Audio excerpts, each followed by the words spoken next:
그 설교에 앞서 조금 설명이 필요할 것 같아요. 그 전화가 와요. 이렇게 왜 열왕기를 하다가 갑자기 아모스로 가다가 또 사방으로 이렇게 뛰다니냐. 그래서 조금 설명을 좀 할게요.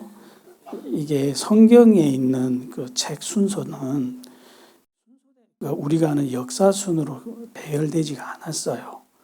그 예언서부터는요, 두꺼운 순서별로 앞에 놨어요. 제일 앞에 이사야, 예레미야, 에스겔 이렇게 하고 얇은 선지서들은 다 뒤로 밀렸어요. 그러다 보니까 이 배열된 순서대로 읽으면 절대로 이해가 안 돼요, 성경이. 그래서 제가 그거를 다 흩어놓고 시간 순으로 다시 배열을 했어요. 근데 또 열왕기 안에서는 어떤 거 막 뚝뚝 뛰어넘고 이러니까 그건 왜 또 그러냐. 이 나라가 또 특이한 게 남북으로 또 갈라졌어요. 그래서 기록은 남쪽 갔다 북쪽 갔다 왔다 갔다 이렇게 하면서 기록을 했어요. 그래서 너무 혼란스러워서 이렇게 북쪽 나라 이야기만 빼가지고 시간별로 다시 쭉 이렇게 그 믹서기에 넣어서 이렇게 시간 순으로 다시 뽑아서 이렇게 설교를 하는 바람에 열왕기 하다가 아모스 왔다가 또 오늘은 요나 왔다가 또 내일은 호시아 갔다가 막 이렇게 가는 거예요. 이해가 되죠? 네, 그래서 오늘은 요나 선지자를 할게요. 지난주 우리는 아모스 선지자를 통해서 그 5개의 환상을 통해서 2가지 예언을 받아들이는 북이스라엘을 봤어요. 그 중에 4번째 예언이 지진에 대한 예언이었잖아요. 그 지진이 예언 그대로 이 땅에 임했어요. 거기까지 봤어요. 자, 이어서 보면 그렇게 해서 지진이 지나갔습니다. 남은 것은 참혹하게 파괴된 세상이었어요. 도시였던 곳은 다 파괴되고 평지가 됐고요. 평지였던 곳은 남모를 산이 우뚝 솟아 있습니다. 농경지 다 파괴됐고요. 과수원 다 파괴됐어요. 집들 다 파괴됐겠죠. 어떻게 삽니까? 인간이 이러면. 인제야 북이스라엘이라는 나라는 조용해진 거예요. 남은 것은 여호와 하나님의 두려움밖에 남지 않았어요. 그 진노의 크기를 경험을 했잖아요. 하나님 하면 무서워하는 거예요. 너무 무서워하는 거예요. 이럴 때 분위기가 좋죠. 뭐라고 말을 하면 들어먹죠. 우리가 자녀 교육을 할 때 시큰 후드려 패고 들을래? 이러면 듣잖아요. 그런 분위기인 거예요. 딱 그때 하나님이 누구를 불렀냐면요, 요나 선지자를 부릅니다. 이 요나 선지자는 누구냐? 그 여로보암 2세는 솔로몬 때처럼 나라가 크게 부흥하리라 하고 예언했던 선지자예요. 그의 예언대로 여로보암 2세는 크게 솔로몬 때처럼 부흥했고 풍성한 나라가 됐어요. 그래서 이 나라 사람들은 요나 선지자를 좋아할까요? 나빠할까요? 너무 아름다운 예언을 했고 그게 너무 잘 들어맞았잖아요. 그러니까 너무 좋아하는 거예요. 이 사람이 말은 이제 듣는 거예요. 그래서 하나님이 요나 선지자를 다시 부릅니다. 불러서 이런 말씀을 하셔요. 너는 일어나 저 큰 성읍 니느웨로 가서 그것을 쳐서 외쳐라. 그 악독이 내 앞에 상달하였다라고 말씀을 합니다. 이게 그 분위기를 알아야 돼요. 우리가 이 말씀의 의미를 알려면 그 북이스라엘 사람들이 아모스 선지자가 예언할 때 처음에는 다 들었잖아요. 왜? 이스라엘 주변 나라들에 대해서 다 예언을 하니까 듣기 좋았잖아요. 근데 그때 가장 듣고 싶어 했던 그 나라가 어느 나라였냐면 아시리아였거든요. 아수르는 저 악독하고 크기도 큰 나라는 도대체 어떻게 되는지 그것이 궁금했단 말이에요. 그래서 마지막 때 그 광장에 모여서 그거 하나 하고 와 모였는데 북이스라엘만 난타를 당한 거죠. 그래서 아수르에 대한 예언만을 안 했어요. 아모스가. 사실 아수르에 대한 예언은 나왔어야 했었어요. 왜? 너무 크고 너무 악했거든요. 이 나라가 어느 정도 악하냐면요, 3000년이 지난 지금도 세계사에서 아시리아 하면 치를 떨어요. 그 참혹함, 잔혹함에 인간이 어떻게 이렇게까지 악할 수 있냐. 지금도 막 역사를 배우면 사람들이 벌벌 떨어요. 인간이 이렇게까지 잔악무도할 수 있다는 것이 상상을 못합니다. 그런 나라였는데 오늘 요나에게 하나님이 그 예언이 임한 거예요. 니느웨가 어떻게 된다고요? 그 악독이 내 앞에 상달하여서 이제 40일 후에는 멸망한대요. 요나 선지자의 마음이 어떨까요? 너무너무 좋은 거예요. 그래서 가서 외치라는 거예요. 그러니까 요나 선지자는 이렇게 생각을 했습니다. 지금 분위기가 어떠냐면요. 북이스라엘은 지금 지진으로 큰 심판을 이미 당했잖아요. 그것처럼 아수르도 이미 심판을 한 번 당했어요. 어떤 심판을 당했냐면 아수르는 전염병이라는 하나님의 심판을 당해서 그 나라도 지금 시체가 산을 이루어요. 그런 상황에서 하나님이 요나 선지자한테 이렇게 말씀하니까 이번에는 아주 망해라 이렇게 된 거예요. 근데 혹시 내가 가서 전하면 혹시라도 회개하면 안 돼. 그래서 이렇게 굳게 결심해요. 내가 죽어서 아수르를 멸망시키리라. 와, 의롭죠? 비상하죠? 우리 식으로 하면 내가 죽어서 일본 제국주의를 멸망시키리라. 할만하잖아요. 내가 옛날에 우리 한반도를 괴롭혔던 지금 일본만 아닙니다. 그러면 여러분 목숨 내놓을만 하잖아요. 요나 선지자는 그렇게 생각한 거예요. 그래서 하나님이 니느웨로 가라 하니까 니느웨가 아수르의 수도입니다. 어디로 반대로 도망가요. 우리 어디로 가느냐? 우리 지도 좀 보여주세요. 이게 지금 빨간 선이 니느웨 쪽 가는 방향이에요. 근데 노란 선으로 도망간 거예요. 완전 반대 방향으로 갔죠. 그것도 배 타고 다시 자기를 못 붙잡아 가게 하려고. 혹시 땅으로 가면 땅으로도 갈 수 있거든요. 땅으로 가면 붙잡아서 데려갈까 봐 배 타고 갔다는 거예요. 계산 치밀하죠. 야, 이스라엘 백성들이 말을 안 들어서 속상한 세월이 얼마인데 선지자가 이래요. 이거 어떻게 해야 됩니까, 하나님이? 그러면 하나님이 방법이 없을까 봐. 그래서 배 타고 가는데 풍랑을 무시무시하게 일으킨 거예요. 백군들이 넋이 다 나갔어요. 이러다 배 깔아앉아 우리 다 죽는다 해가지고 살겠다고 배에 있는 짐들을 다 내다 버리는 거예요. 배 무게를 좀 가볍게 해보겠다고. 근데 요나 선지자는 그걸 이렇게 보다가 기분이 좋은 거예요. 깔아앉으면 난 더 좋아. 이러고 쳐다보다가 배 밑에 들어가서 쿨쿨 자요. 배는 깔아앉으면 나는 더 좋겠다, 야, 이러고. 그래서 막 살겠다고 이 사람들은 막 애를 쓰는데 선장이 그 밑에 물이 들어왔는지 보려고 배 밑창에 들어보니까 웬 놈이 쿨쿨 자고 있어. 그래서 옆구리를 발로 냅다 걷어차면서 일어나라고. 네가 믿는 신에게 기도하라고. 혹시 우리를 살려줄지 아냐고. 지금 온 배한 사람들이 살겠다고 난리인데 이건 뭐하는 놈이야 이렇게 해서 세상에 선지자가 이방인의 목덜미 잡혀가지고 끌려 올라와서 기도하라 이래요. 보기 좋죠. 근데 아무리 애를 쓰면 쓸수록 이 배를 제어할 수 없으니까 이 백군들이 감을 잡아요. 야, 이거 우리 배에 타면 안 되는 사람이 탔어. 그래서 그 사람을 찾자 하고 제비를 돌렸는데 또 요나한테 온 거예요. 그 아까부터 보기 싫어 죽겠는데 이거.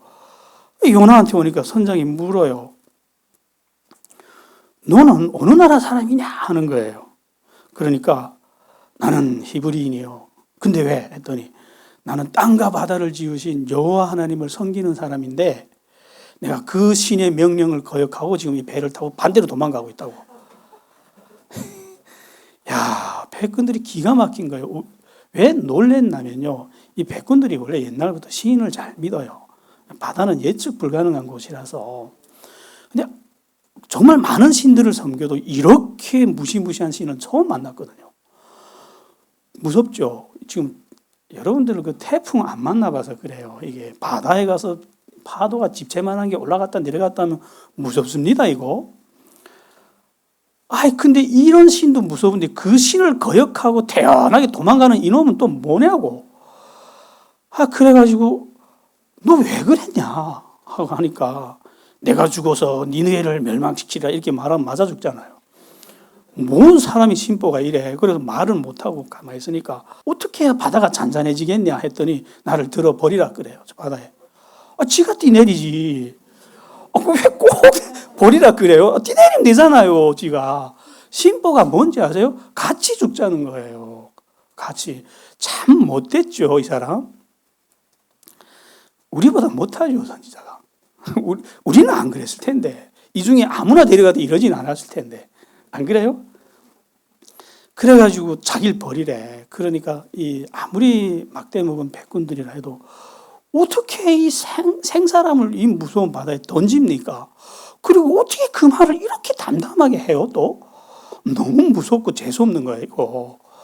그래가지고, 야, 우리 배를 돌려가지고 육지로 가서 이거 버리고 다시 가자 하고 배를 돌려요. 그러니까 하나님이 바다를 더 뒤집어놔요. 너무 무서우니까 이 사람들이. 그래요. 웃겨요. 기도가 여호와여 구하오니.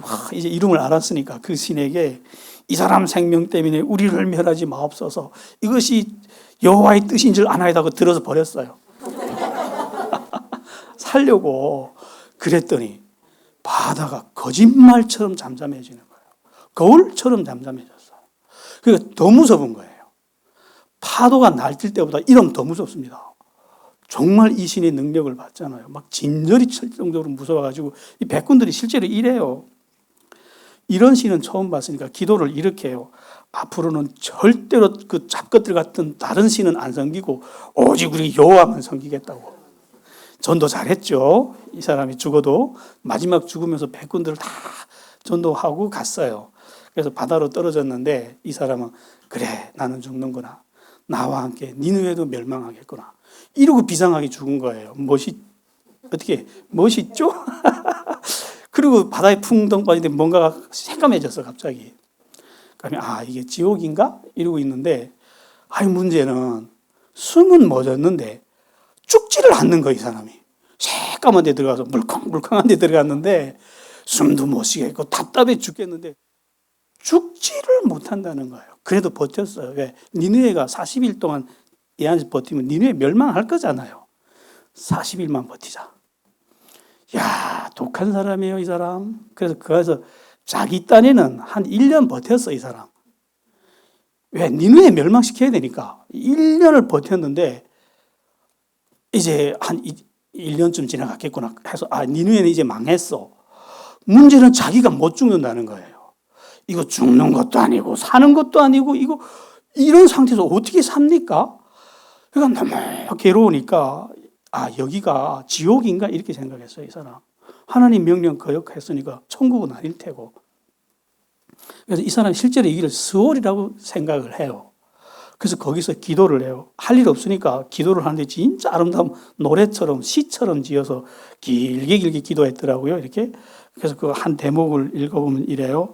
내가 주의 목전에서 쫓겨났을지라도 다시 주의 성전을 바라나이다. 나를 구원해달라고 그 안에서 이제 니느웨가 망했으니까 이 사람 자기 계산에 의하면 그래서 막 기도해요. 그러니까 하나님이 이제는 말 듣게 지금 생겼잖아요. 그래 갑자기 어디론가 확 발사된 거예요. 그리고 봤더니 바닷가예요.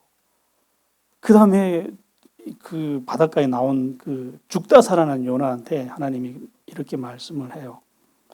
일어나 저 큰 성읍 니느웨로 가서 내가 네게 명한 바를 행해라 그래요. 그리고 봤더니 아직도 안 망했어? 알아봤더니 3일밖에 안 지났대요. 자기는 한 1년을 있은 것 같은데 그 안에.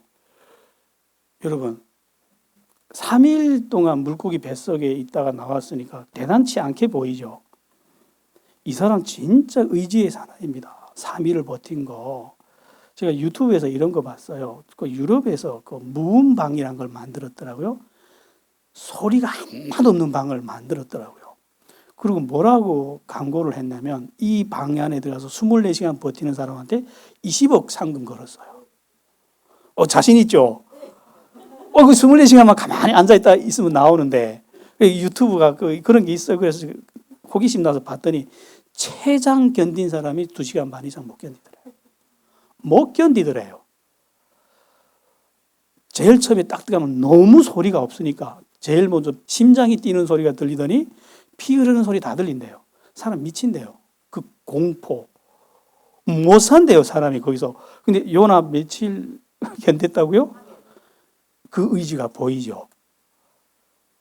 니느웨를 멸망시키겠다고.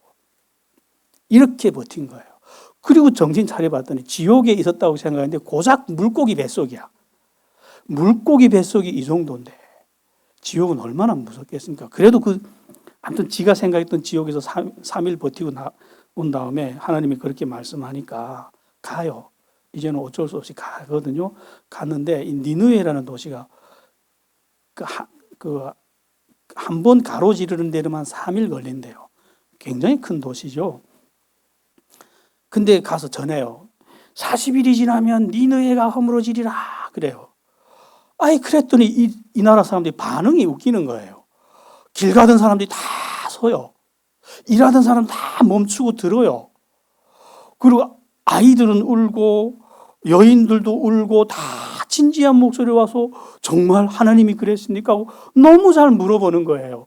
다들 무릎 꿇고 정중하게 듣는 거예요. 이러면 안 돼. 너무 화가 나는 거예요, 이 사람. 북이스라엘 사람들처럼 좀 하라고.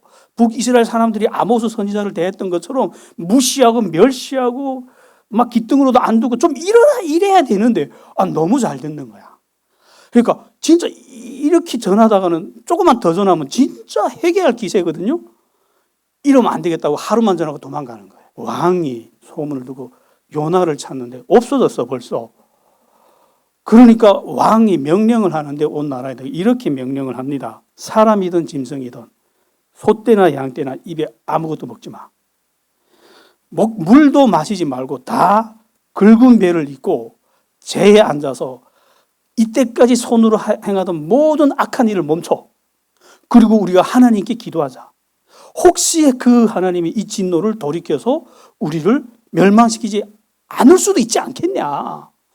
그리고 온 나라가 금식하기 시작하는 거예요. 근데 몰라 이걸 요나는. 도망갔으니까. 그리고 높은 산에 올라가서 기다려요. 40일. 이 나라가 이스라엘은 땅을 막 파도처럼 뒤집어 놨으니까 이 나라는 산처럼 올라와서 땅들이 다 뒤집어 놓을 거야. 그 멋진 장관을 보고 가려고 조국으로. 그래서 가서 전하려고. 니느웨가 이렇게 망했어. 좋지 이러면서. 그걸 기다리는데 하나님이 이 도시를 용서하신 거예요. 이건 정말 기적입니다. 그래서 아무 일도 안 일어났어요. 40일이 됐는데 아무 일도 안 일어나니까 요나가 길길이 날뛰어요. 내가 이럴 줄 알고 조국에서부터 다시스로 도망가는 그 기어이 붙잡아서 여기 데려오더니 진짜 이런 일이 일어나지 않았냐고. 그러면서 하나님 못 그래요. 저 니느웨 멸망 안 시켰으니 이제 나를 죽이라고. 나는 이제 살고 싶지 않다고. 야, 대단한 사람이죠. 자기를 죽이라고. 그래서 하나님이 너무 어처구니 없어서 네가 성내는 것이 옳으냐 하고 물어봐요. 옳대요. 죽어도 내가 옳대요. 그러면서 하나님한테 협박을 해요. 나를 죽이든지 하나님이 하시고자 했던 일을 하든지 둘 중 하나 하라고. 그리고 앉아 또 기다립니다. 그러니까 하나님이 쳐다보다가 그 중동 지역이 덥잖아요. 햇빛이 막 내리쪽에 더우니까 박넝쿨 하나 샥 이렇게 큰 잎사귀 나게 해가지고 그늘 만들어줬어요. 머리 위에다. 그러니까 그게 또 기분 좋다고 좋아가지고 여기 앉아 있어요.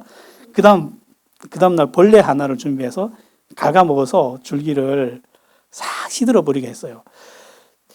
그러니까 덥지. 니느웨는 아무 일도 안 일어나니까 너무 성질나니까 이 선지자가 여호와여 나를 죽여주소서. 사는 것보다 죽는 것이 내게 나으니이다. 이리고 때를 쓰고 기도한 거예요. 그러니까 하나님이 말씀하십니다. 야, 네가 이 박넝쿨 가지고 성내는 게 옳으냐 했더니 옳대요. 내가 죽는다 할지라도 성내는 것이 옳으니라. 그러니까 하나님이 한 말씀합니다. 야, 네가 수고도 안 했는데 하룻밤에 난 박넝쿨도 네가 이렇게 아까워하는데, 야, 저 도시 안에는 좌우를 분별하지 못하는 아기들이 12만이야. 그리고 할 수 없는 많은 육축들이 있어. 내가 아끼는 거 당연한 거 아니냐? 요나서는 여기까지 기록하고 딱 끝났어요. 이 사람 하도 충격받아가지고 이 말씀 듣고 요나는 무슨 충격을 받았냐면 저런 악한 나라는 멸망해야 된다고 생각을 했는데 저걸 하나님 사랑한대요. 거기서 충격받은 거예요. 사람. 하나님 그랬잖아요. 내가 이걸 아낀다고 이 나라를. 이거 비유를 어떻게 비유를 해야 그 충격이 좀 전달되겠는지 모르겠어요. 저는 한국에 가서 이런 말을 들었어요. 김일성이 구원받아 천국 갔대요? 너무 열이 받아가지고 제가 팔팔 뛰면서 싸움직을 했어요. 네가 김일성을 알면 얼마나 안다고. 그게 어떻게 천국 갔냐? 그럼 나 천국 안 간다고. 그게 가는 나라라면 나 천국 안 간다고. 막 그때 제 분노. 여러분, 하나님이 김일성이도 사랑한다면 좀 충격이 됩니까? 하나도 충격이 안 되네. 김일성이한테 안 당해봐서 이래요. 안 당해봐가지고 이거. 여러분, 하나님이 독생자를 우리한테 주셨는데요. 교회에 주신 거 아닙니다. 어디다 줬죠? 세상을 이처럼 살아가서. 그 세상이 뭐 선하고 정직한 세상인 줄 아세요? 다 북한처럼 타락한 세상이었어요. 그런 세상에다가 자기 독생자를 주시는 게 하나님의 마음이었어요. 그거를 요나 선지자가 이때 쿵 하고 맛본 거예요. 그리고 너무 충격받아서 더 쓰지를 못한 거예요, 이 사람이. 그리고 자기 조국으로 돌아와서 전했죠. 니느웨가 용서받았다고. 저 악한 나라 니느웨가 용서받았다고. 너희도 하나님께 돌아와라. 그러면 너희도 하나님이 용서해 주지 않겠냐. 요나 선지자의 말이니까 들으라고 와서 전했어요. 들었을까요? 말씀을 듣고 회개하지 않는 사람은요, 바다가 갈라져도 회개 안 하더래요. 아무리 큰 기적을 봐도 회개 안 합니다. 그게 수천 년 성경의 역사가 우리에게 주는 교훈입니다. 사람들은 안 들어요. 그 무시무시한 지진도 경험했고 니느웨가 용서받는 것도 봤지만 그들은 요지부동이었어요. 지금 이 나라에는 아모스 선지자가 한 예언이 2개였어요. 큰 지진이 올 거야. 근데 그건 왔죠? 그 다음에 또 하나의 예언은 이 나라가 칼에 멸망하리라.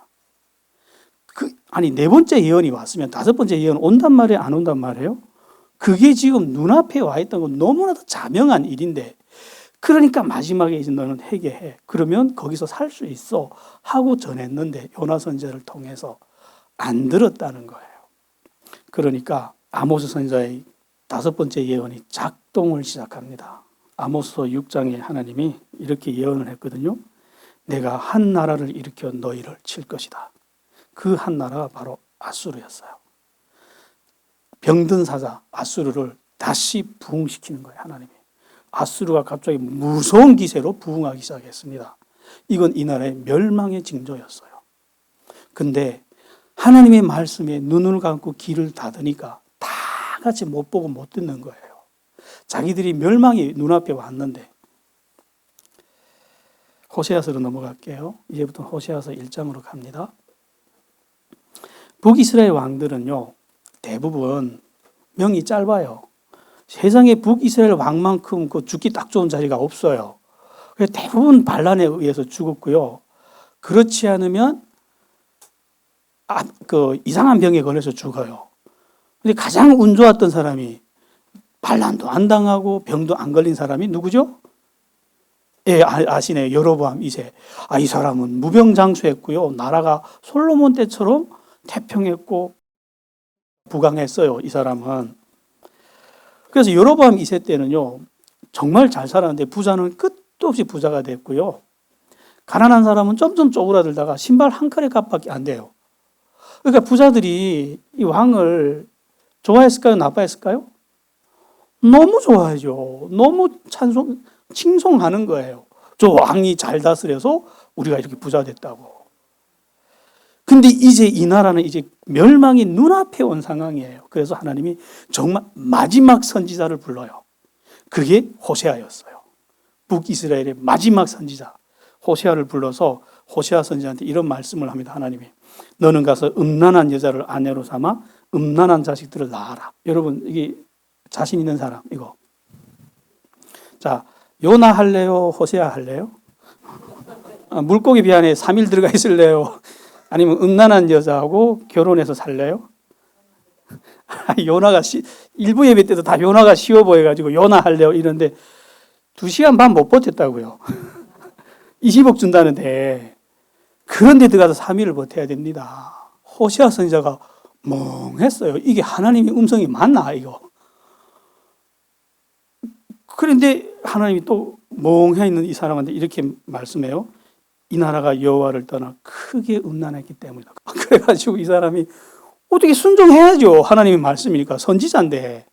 그래서 이렇게 나라를 빙빙 돌면서 알아봤더니 디블라임의 딸 고멜이 천하의 둘도 없는 음란하고 방탕한 여자래요. 그래서 그 여자한테 가서 청혼을 했대요. 이 여자 눈 뒤집어지는 거예요. 온 나라가 다 존경하는 선지자가 와서 결혼해 주세요. 사람들한테 손가락질 받던 여자가 다음 날부터 사모님이 되는 거예요. 좋죠? 그래가지고 이 여자가 냉큼 결혼해요. 야, 불량배도 꺼려하는 여자를 이 선지자가 결혼을 한 거예요. 어떻게 됐을 것 같아요? 당장 목회자 세계에서 추방됐겠죠? 너는 이제 선지자 아니야. 당장 추방되고 버림받았겠죠. 그냥 그 오욕의 바구니를 뒤집어 쓰고 사는 거예요. 삶이 순간순간이 십자가입니다, 이 사람은. 그래가지고 이렇게 사는데 아들을 낳은 거예요. 근데 하나님이 그 아들이 이름을 지어주십니다. 이야, 이런 축복이 어디 있습니까? 하나님이 이렇게 말씀해요. 아들의 이름을 이스르엘이라고 하라. 이 이스르엘이라는 말이 무슨 말이냐? 한국식으로 하면 우리 방식은 호남벌이라는 말이에요. 북이스라엘 나라에 큰 벌이 하나 있는데 이 땅은 너무 비옥해요. 이 땅에서 나는 곡식으로 북이스라엘 나라 사람들이 먹고 살아요. 그래서 너무 얼마나 농사가 잘 되냐면 이스르엘이라는 말이 이스르 하면 가꾸다라는 말이고 엘 하면 하나님이라는 소리예요. 너무 잘 돼서 이 땅에 씨를 뿌리면 하나님이 가꾸는 땅이야 해서 이스르엘 이렇게 됐어요. 정말 비옥하다는 소리겠죠. 그런 땅의 이름을 아이한테 주신 거예요. 좋죠, 이름이. 우리식으로 하면 호남벌이래요, 애 이름이. 근데 내용이 무시무시합니다. 조금 후에 내가 이스라엘의 피를 예후의 집에 갚으며 이스라엘 족속의 나라를 폐할 것이야. 아예 문 닫겠대요. 이렇게 무시무시한 뜻이 깃들어 있는 거예요. 이런 이름을, 이 저주받은 이름을 아이에게 주래요. 야, 갈수록 진짜 험산이죠. 그래서 이 이름을 줬습니다. 그러니까 지금 호세아 선지자는 이 한 번의 결혼으로 온 나라의 유명 인사가 됐거든요. 선지자가 고멜하고 결혼했대. 그래서 온 나라가 야, 저 선지자 왜 저러지 하고 굉장히 유명한 사람인데 애를 낳았대 또. 애를 낳았네? 저건 누구 아들이야? 궁금할 거잖아요, 다들. 근데 이름을 지었대. 뭔데? 했더니 이스라엘이 피를 예후의 집에 갚으며 이 나라는 멸망하리라. 이름이 이런 뜻이에요. 이 애는 이제부터 걸어다니는 예언서예요. 여러분, 사람의 이름이 언제부터 예언서로 나타나기 시작했냐면 시대가 너무 악하면 사람 이름에 예언을 붙여버립니다. 그게 언제였죠? 무드셀라. 에녹이 시대를 지나서 에녹의 그 외침 소리도 안 들으니까 아들의 이름을 무드셀라라고 짓잖아요. 무드셀라라는 이름의 뜻이 이 아이가 죽는 날 너희 다 죽어. 이게 무드셀라의 이름의 뜻이에요. 그것처럼 이 아이도 이제 예후 왕조가 망한다. 이 나라가 망한다는 게 이름의 뜻이에요. 이러고 이 아이는 뚝뚝 뛰다니는 거예요. 이게. 사람들이 그 아이를 볼 때마다 저 재수없는 놈 이럴 거잖아요. 근데 무슨 일이 일어나냐면 이 아이의 이름을 지은 다음에 몇 년 후 여로보암 2세가 41년 동안 이스라엘을 다스린 다음에 죽어요. 그 다음에 그의 아들 스가랴라는 사람이 왕이 되는데 이런 이름 안 기억해도 됩니다. 그냥 내용만 알면 돼요. 스가랴라는 사람이 왕이 돼가지고 시작부터 지 아버지 했던 짓하고 똑같이 금송아지 바알에 미쳐 돌아가는 거예요. 그러니까 6개월 만에 반란이 일어납니다. 이 스가랴에게 살룸이라는 군대 장관이 있었는데 이 군대 장관이 반란을 일으키는데 이 스가랴가 그 반란에 쫓겨서 막 도망을 가다가 이스라엘 들판에서 죽는 거예요. 이스라엘 들판에서. 이게 무슨 소린가 하면요. 이거 우리 그 내용을 좀 알아야 돼요. 이 아이의 이름이 뜻이 이스라엘의 피를 예후의 집에 갚는다 했잖아요. 이게 무슨 뜻인가 하면요. 예후가 오므리 왕조에 원래 오므리 왕조가 가던 걸 예후가 반란을 일으키면서 오므리 왕조의 여호람 왕을 죽이고 왕이 됐잖아요. 그때부터 예후 왕조가 시작됐는데 그때 이 여호람 왕을 죽이고 오므리 왕조를 숙청을 어디서 했느냐? 이스라엘 들판에서 한 거예요. 그래서 거기서 이 아합 왕조에 속한 모든 사람을 다 죽이고 왕자들이 머리만 쌓아놓은 게 두무지 됐대요. 그거 기억하죠? 거기 이세벨도 이스라엘에서 다 죽였거든요. 그래서 이 이스라엘, 그걸 보고 이스라엘의 피다 그래요. 근데 이제 그 피를 누구의 집에 쏟겠다고요? 예후의 집에 쏟겠다고 했는데 그대로 예언이 이루어진 거예요. 스가랴가 도망을 가다가 어디서 죽었다고요? 이스라엘 들판에서 그대로 죽은 거예요. 그런 일이 정말로 일어난 거예요. 그걸 보면서 사람들이 누굴 기억했겠어요? 그 스가랴 왕이 이스라엘 들판에서 참혹하게 칼에 난도질 당해 죽고 그 도망가는 왕자들도 거기서 다 죽었단 말이에요. 누굴 기억하겠어요? 이 아이를 기억하는 거죠. 제 이름이 그대로 이루어졌잖아요. 그래서 이 이스라엘 평지는요, 또 어떤 이 이스라엘이라는 이름에는 또 어떤 의미가 깃들어 있냐면요. 이스라엘 평지는 정말 비옥한데 여기서 풍년이 들면 들수록 사람들이 이걸 들고 어디로 갔냐면 바알에게 가서 엎드렸대요. 바알의 은혜다고. 바알이 그 풍년을 주는 신이잖아요. 그래서 하나님이 풍년을 주면 줄수록 바알에게 가서 엎드리는 바람에 하나님이 예후의 반란을 통해서 오므리 왕조를 참혹하게 멸망시켰잖아요. 이스라엘 들판에서. 그래서 이스라엘 땅은 아무리 은혜를 베풀어도 깨닫지 못하는 왕조를 하나님이 심판했다는 의미가 돼요. 두 왕조가 여기서 다 죽어요. 오므리 왕조, 예후 왕조 여기서 다 학살이 됩니다. 여기서. 그리고 하나님이 예후 왕에게 그랬잖아요. 금송아지 안 버리니까 너희 집안은 4대밖에 못 갈 거야 이랬잖아요. 정확히 스가랴까지 4대거든요. 4대째 만에 이렇게 멸망을 했어요. 두렵죠, 이제 이 아이의 이름이. 근데 이 아이의 이름에게는 두 개의 예언이 붙어 있어요. 하나는 예후 왕조가 이스라엘에서 멸망한다. 그건 이루어졌습니다. 그럼 뒤에 하나 또 있어요. 하나 뭐죠? 이스라엘이 멸망한다. 이스라엘을 피할 거야. 그럼 이것도 지금 등에 달렸잖아요. 이것도 온다는 말이잖아요. 이제 사람들은 다들 짐작해요. 지금 아모스 선지자의 마지막 예언도 이 나라는 멸망하리라. 그리고 이 호시아 선지자의 아이의 이름에도 이 나라는 멸망하리라. 예언이 계속해서 이루어지면서 경고를 했기 때문에 마음속에서 다 들었어요, 이거를. 근데 무시하는 거예요. 무시하는 거예요. 그러다가 이런 일이 일어나요. 살룸이 이스라엘 왕이 됐잖아요. 스가랴 왕을 죽이고. 그런데 이 나라에는 군대 장관이 2명이 있은 거예요. 하나는 살룸이고 하나는 므나헴이라는 사람이에요. 이 사람이 대부분이 군사력을 가지고 국경을 지키고 있는데 갑자기 수도에서 살룸이 왕이 된 거예요. 그러니까 이 사람이 가만히 있겠어요? 명분은 좋았죠. 반역도를 내가 가서 처단하리라 하고 쳐들어온 거예요. 그러다 보니까 나라가 정확히 반쪽이 나요. 살룸파, 므나헴파. 그러니까 안에서 내전이 일어납니다. 그래서 므나헴이 와서 이 살룸 쪽 사람들을 다 죽이는데, 그래서 살룸이라는 사람은요, 왕을 한 달밖에 못해요. 그리고 죽어요. 이스라엘의 왕자리는 정말 참혹하죠. 됐다 하면 다 칼에 죽어요. 그런데 그때부터 이 므나헴은 이 살룸 쪽에 섰던 사람들을 다 죽이고 집들을 태우고 아이벤 부녀까지 갈랐대요. 무슨 말인지 아세요? 여로보암 2세 때 주었던 평안이 박살이 난 거예요. 이제 이 나라의 풍요, 평안 그런 건 이제 흔적도 없이 사라졌습니다. 가뭄과 흉년이 임했고요. 이스라엘은 굶주리기 시작했어요.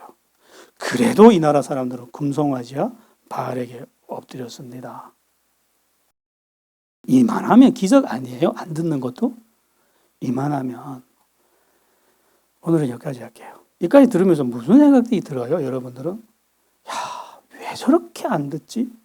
하나님이 들으라고 지진도 일으키고 그 거대한 나라를 용서하기도 하고 별의별 방법을 다 하는데 왜 이렇게 안 들을까? 바보라서 그럴까요? 여러분, 고대인들은 우리보다 공부를 못해서 바보라고 생각하는데 그 고대 유물들을 보세요. 그 지혜로움에 깜짝깜짝 놀랍니다. 지금도 절대로 우리보다 못하지 않아요. 그 지혜가. 왜 이렇게 안 들을까요? 이건 우리에게도 중요한 문제 아닐까요? 이게 가장 그 선지자들에게는 난제였어요. 왜 이렇게 안 들을까 하다가 예레미야에서 그 해답이 나와요. 예레미야 선지자가 예언하면 다 맞아요. 그러니까 맞으면 맞을수록 안 들어. 더 싫어해, 이 선지자는. 그래서 하나님께 물었어요. 이 사람이 왜 이렇게 안 듣습니까? 했더니 하나님이 환상으로 보여주셨어요. 이스라엘의 교만이라고. 여러분, 교만하면요 안 듣습니다. 교회에서 하는 말은 교회에서나 들을 말이지 그거 가지고 세상에 나가서 살려면 망하죠. 너무 경건했다가는 그냥 다 집재산 헌금해버리고 지하방에 앉아서 찬송가만 부르면서 살아야 되는 거 아니에요? 그런 두려움이 있어요. 그래서 야, 적당히 하자 좀. 저도 중국에 있을 때 그렇게 했어요. 실제로 막 뜨거우면 잡혀가서 북한 끌려가더라고요. 중국 공안에 잡혀서. 그럼 북한에 가서 순교했는지 뭐 어떻게 죽었는지 모르겠지만 그때는 일단 무서운 거예요. 이 뜨거운 놈들은 다 잡혀가는 거예요. 그래서 야, 너무 뜨거우면 안 돼. 그래서 좀 적당히 하자, 적당히. 진짜 그랬다니까요. 저는 잡혀가는 게 싫어가지고, 무서워가지고. 한국에 오니까 야, 너무 경건하면 안 돼, 그거야. 그 교회에 너무 미쳐버리면 결혼 못 해요.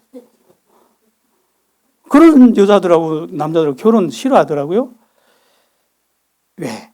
세상 이치에 안 맞으니까. 여러분, 정말 세상이 하는 방법대로 살아면 돈은 많이 벌겠죠. 뭐 거짓말도 잘하고 뭐 음모 술수도 능하고 이러면 행복하던가요? 그 허무함, 그 공허, 미래에 대한 불안, 하나님 앞에서의 두려움, 그거 어떻게 감당합니까, 사람들? 결국 하나님의 말씀대로 산 사람들은요, 좀 가난할 수는 있어도 진짜 참 행복을 누리더라는 거예요. 하나님의 말씀을 정말 내 생각보다 위에 놔야 그때부터 들린대요. 기도할게요. 하나님, 우리는 들립니다. 이 말씀을 가지고 현장에서 그렇게 살았기 때문입니다. 삶의 현장에서 이 말씀은 우리에게 정말 빛이 되었고 힘이 되어주셨고 위로가 되어주셨습니다. 비록 부자는 되지 못했지만 우리가 이 하나님 안에서 누렸던 기쁨, 그것은 세상 어떤 것과도 바꿀 수가 없었습니다. 하나님, 이것이 고맙습니다. 하나님, 이 말씀과 우리가 늘 이렇게 함께 살게 하여 주십시오. 예수님 이름으로 기도했습니다.